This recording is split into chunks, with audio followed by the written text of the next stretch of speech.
Olá, falaremos hoje a história de uma pequena ilha.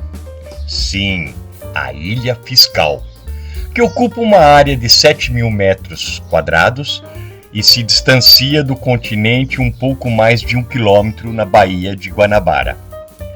Esta ilha foi transferida à Marinha pelo Ministério da Fazenda em 1913 e hoje é parte de um complexo cultural da Diretoria do Patrimônio Histórico e Documentação da Marinha do Brasil. Um cenário que teve vários eventos e o evento que mais conhecido foi o último baile do Império, realizado alguns dias antes da proclamação da República. A Ilha Fiscal continua sendo um elo entre o presente e o passado. Décadas se passaram e o Castelinho, como é chamado por muitos, que testemunhou tantos fatos históricos, uma das principais atrações turísticas do Rio de Janeiro. Mas fique um pouco com a simpática guia Darcy Rocha a nos contar um pouco da história deste castelo. Tipo, alguém quer saber quando foi construído? Sim. De 1881 a 1889. Foi o tempo que levou a construção, considerando 8 anos. Tá? Só que antes dessa data aconteceu muita coisa, gente. Muita. Era uma pequena ilha, um pedacinho de terra, chamava a atenção muito pouco das pessoas. Só quando aplanaram, que montaram aqui um negócio de queima de carvão, depois de cal, aí sim aí chamou a atenção dos particulares, que eles tiveram interesse na ilha. Até então ela era do Ministério da Fazenda. Marinha do Brasil nessa época também queria a ilha para construir um posto de socorro navais, tá? Mas não foi feita a negociação.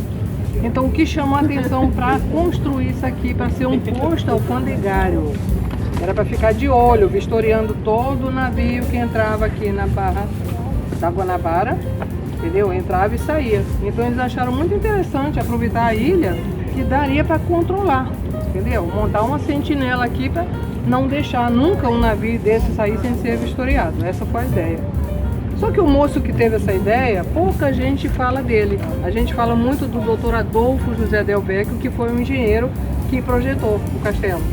Esse moço era Carlos Américo Sampaio Viana. Ele trabalhava ali na guarda, na alfândega, e era conselheiro. Também ele vistoriava tudo, entendeu? Inspecionava tudo. Aí um dia foi ele, a primeira luzinha que acendeu foi na cabeça dele. Por que a gente não pega aquela ilha e faz, né, um local para guarda dos navios e tal? Então compraram a ideia dele, sim. Só que começaram a obra já uns 30 anos depois, tá? Então foi sim esse tempo que eu estou falando, né? O primeiro estilo da construção seria o neoclássico, não rolou, entendeu? Então acabou sendo o neogótico. O engenheiro Adolfo José Del Vecchio, ele mergulhou nos livros da pessoa que ele mais admirava, que era Viollet Ledoux, né? Um francês, engenheiro que tinha muita construção gótica. Então ele pegou aquela inspiração e montou o projeto dele, tá? Então tem muita coisa aqui do gótico, coisas que ainda vem do final da Idade Média, né? E que fala muito do romantismo também. Daí é que muita gente acha, é uma igreja. Não, a semelhança, porque tem coisas igual a uma igreja, tá? Tem as torres, tem os vitrais, esses arcos ali, que muita gente chama arco cortado, interrompido, são os arcos ogivais, portões de ferro, que já foi uma coisa inserida depois, que já foi considerado nessa época uma coisa nova. Até então o vitral, o vidro e tal era uma coisa já mais usada, tá? Então o que a gente vai ver naquela exposição é isso que eu estou falando, a referência disso tudo, tá? Muito bem, aí inaugurou, aconteceu aquele evento de inauguração, que por acaso vocês vão conhecer a embarcação que trouxe esse pessoal do dia da inauguração, e a galeota, tá lá escondida ali atrás.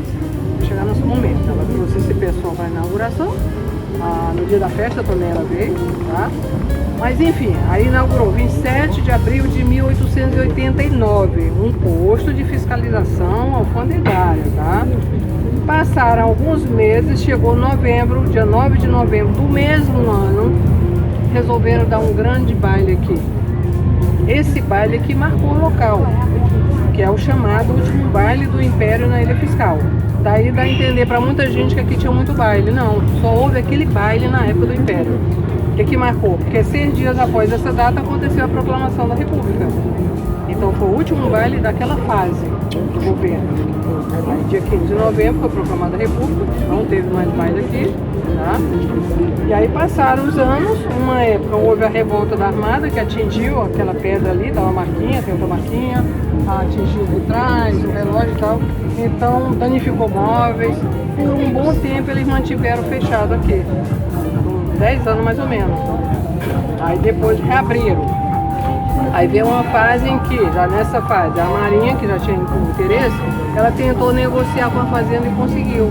Nessa época, Almirante Alexandrino, da Marinha, Rivadavia Corrêa da Fazenda, conseguiram fazer a negociação. Então a Marinha, qual é o meu? A Marinha deu um navio chamado Vapor Andrada e em troca ela ganhou todo esse espaço, toda a ilha. Vocês vão ver a foto dele lá. Durou pouco tempo, né? Então o que ela queria? Aqui ela instalou a Diretoria de Hidrografia e Navegação, o que é hoje. Ela teve outro nome, né? Caixa Náutica e tal. Então a gente vai percorrer tudo aquilo ali. Do outro lado, quando sair, a gente vai ver a galeota. Depois a gente volta para ir lá naquela sala de cima, onde tem um terraço que todo mundo gosta de tirar foto. Tá? Aproveita que vocês estão olhando para cima, aproveita para apreciar o brasão imperial. Olha que trabalho, trabalho em cantaria, tá?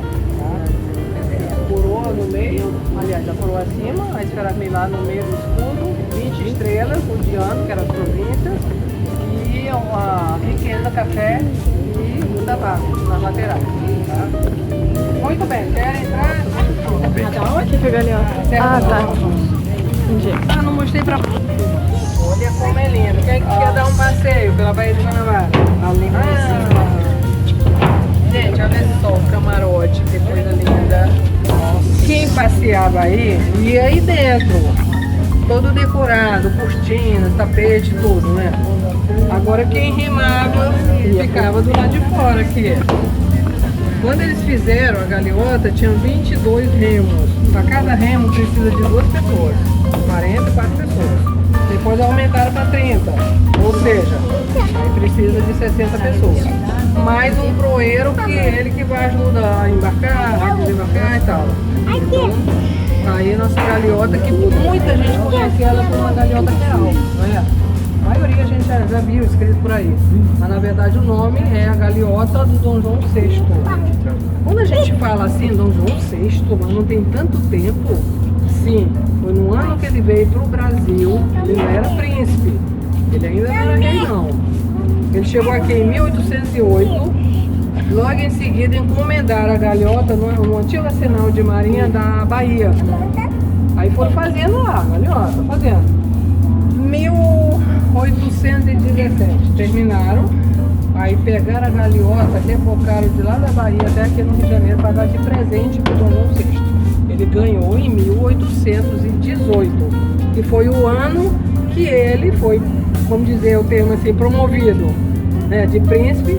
Foi aquele momento que ele virou o rei do Reino Unido de Portugal, do Brasil e de Algarves. Então ele ganhou de presente essa galeota. Muitas vezes no século XIX, parte do século XX, se via ele passeando aqui pela Baía da Guanabara, não só ele, várias autoridades, tá? Ele batizou a galeota aqui na Bahia, e a última vez que ele usou foi no dia que ele foi embora para Portugal. Aí a gente falando assim dá a entender, nossa, mas ele chegou em Portugal nessa galeota? Não, ele foi na galeota até ali, na entrada da barra, chegou ali, ele passou por um navio, e do navio ele foi embora para Portugal, em 1821. Depois a galeota continuou aqui.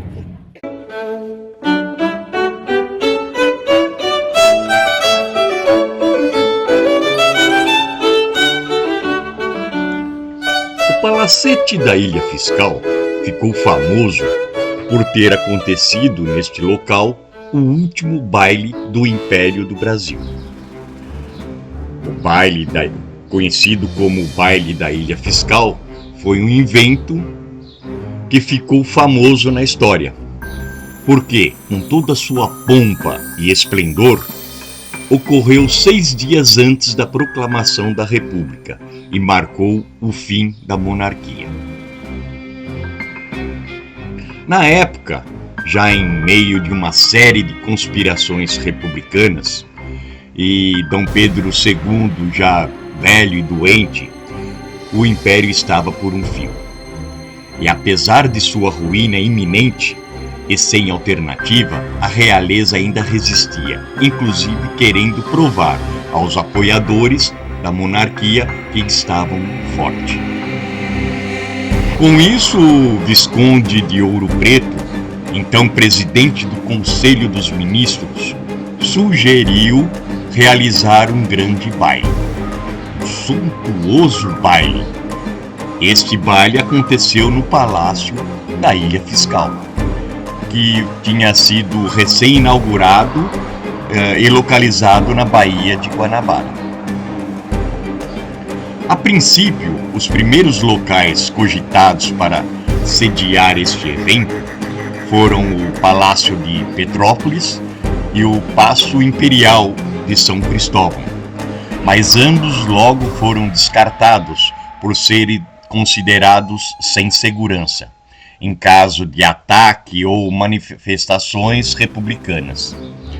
Já que o movimento da República estava em vias de acontecer, e o baile sendo na ilha traria maior segurança ao evento, pois ao redor estaria toda a Marinha Imperial, da qual garantia a sua segurança. Esta suntuosa festa, ocorreu no dia 9 de novembro de 1889. O baile foi uma comemoração oferecida por parte do presidente e do ministro da monarquia, o Visconde de Ouro Preto. A princípio, seria em homenagem aos oficiais do encouraçado chileno Almirante Cochrane e demais autoridades chilenas que se encontravam no Rio de Janeiro. E também a família imperial comemorava as bodas de pratas da princesa Isabel e o conde Deu. Mas, na verdade, isto era para mostrar que o império estava forte e inabalável, pois desde 1870 a monarquia estava em crise. Com o fim da Guerra do Paraguai, formação do Partido Republicano e o crescimento político dos cafeicultores paulistas eram sintomas que o império estava prestes a acabar. Uma das grandes curiosidades é que o Palácio da Ilha Fiscal projetava-se em meio de uma iluminação deslumbrante, majestosa, feita com mais de 700 lâmpadas elétricas, e no alto da torre um holofote produzia um foco de 60.000 watts, mais da metade da força projetada pela iluminação da Torre Eiffel em Paris. E ainda mais os holofotes dos navios aportados da Marinha em torno da ilha. Durante o baile, tinha 2 grandes orquestras instaladas do lado de fora do castelo, revezando-se a noite toda tocando valsas, polcas e dentre outras músicas. Outra principal curiosidade envolvendo o baile da Ilha Fiscal tenha sido o seu menu. No cardápio, tudo que havia de mais requintado. Pratos quentes de peixes, carnes nobres, camarão, fazão, pombo selvagem, peru recheado com castanhas e uma grande novidade da época, o sorvete. Para beber, tinha muito champanhe francês, vinhos e licores e etc. Estes são apenas alguns breves exemplos de tudo que foi servido naquela noite aos políticos, oficiais da embarcação Cochrane e os demais convidados. A festa custou aos cofres públicos cerca de quase 10% do orçamento previsto da província do Rio de Janeiro. e a verba para a festança foi retirada do Ministério de Obras Públicas. Esse dinheiro recolhido pelo Visconde foi essencial para providenciar todo o luxo e pompa que o baile requeria. E a começar pelos convites, feitos de capas de cetim com detalhes em ouro. Estima-se que foram confeccionados em torno de mais de 3.000 desses convites, que foram emitidos para toda a nata da alta sociedade imperial, que incluía os membros do governo, nobres da corte e representantes de nações vizinhas. Esta festa terminou por volta das 6 horas da manhã, e apesar de toda a sua magnitude, foto nenhuma sobreviveu para ilustrar a história.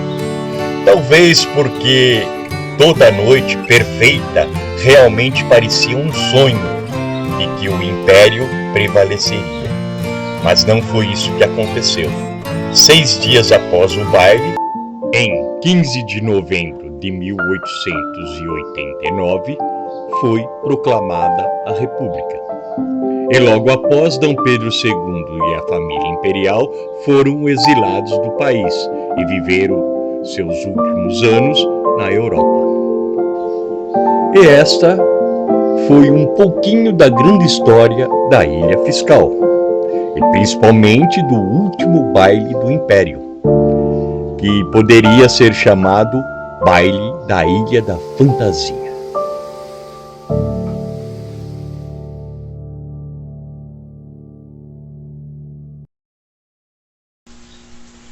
Olá! E este foi mais um vídeo do Melhor Idade na Estrada. Espero que tenham gostado. E se gostou, compartilhe esse vídeo. E uma coisa muito importante para a gente, comente. Isso nos ajuda muito, principalmente a melhorar os nossos vídeos. E espero vocês no próximo vídeo. Até mais!